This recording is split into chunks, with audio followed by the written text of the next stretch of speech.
The Pot of Two Seeds, Chapter 2, written by the Pencil Whisperer. Chipo had been married to Wale for 10 years. Their compound was a busy, lively place. They had 3 children, 2 boys and a little girl. The youngest was just a baby.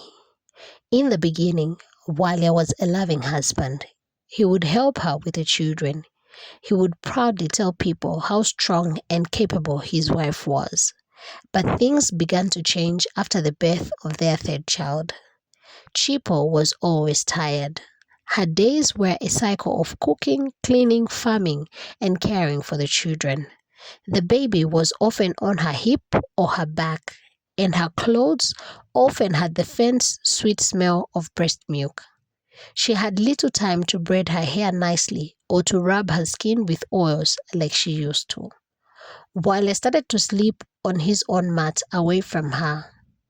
"The baby cries too much," he would say. "I need my sleep for work." But his words were cold. He stopped touching her.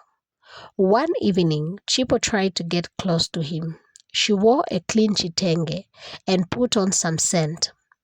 He turned away from her. "All I can smell is breast milk," he said, his voice flat. "You are not the woman I married. You are always tired. You have let yourself go." Another time, after he had drunk too much maize beer, he was even more cruel. "You have given me 3 children," he said.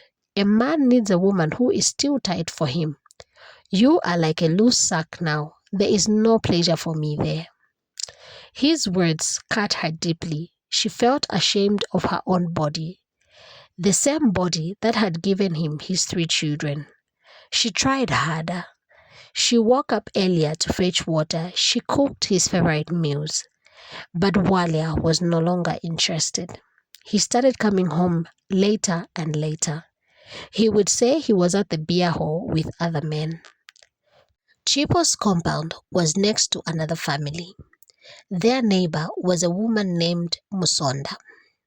Musonda was also married and had 2 children of her own. She was younger than Chipo and took more time with her appearance.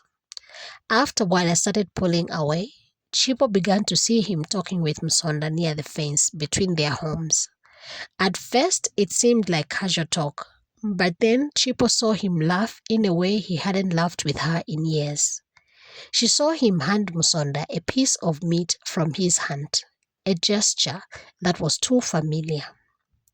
A deep fear settled in Chipo's stomach, but she had no proof. She told herself she was being a jealous wife. Then Musonda's husband, a quiet man named Joseph, suddenly left the village. People said he had found work in the city, but the way he left was strange. He did not take Musonda or the children with him. He just left. A few months later, it became clear that Musonda was pregnant. The village women whispered, "A pregnant woman whose husband was far away in the city?" It was a scandal. Musonda gave birth to a baby boy. The whole village went to see the new child, as was the custom. Chipo went with the other women, carrying a small gift of sugar. She entered Musonda's hut. Musonda sat on a mat, looking tired but proud. She unwrapped the baby to show the visitors. When Chipo saw the baby's face, her own blood ran cold. The baby had a full head of dark hair, and right in the middle of his forehead was a distinctive white patch, a birthmark. It was exactly like the one on Wale's forehead. It was a perfect copy. Chipo's legs felt weak. She could not breathe. The room seemed to spin. All the whispers, the late nights, the familiar chats by the fence, it all made sense now. The proof was right there on the baby's face for everyone to see. She stumbled out of the hut, leaving the sugar behind. She walked back to her own home, her vision blurred by tears. Her children ran to greet her, but she could not even speak to them. She saw Wale working, smoking meat on a fire. He looked at her face and knew that she knew. His eyes widened for a second. Then he looked down at his work, pretending nothing was wrong. That was the worst part. He did not deny it. He did not say anything. The shame was now a public fact, and he did not even care. The weight of his betrayal felt like a heavy chain around her neck.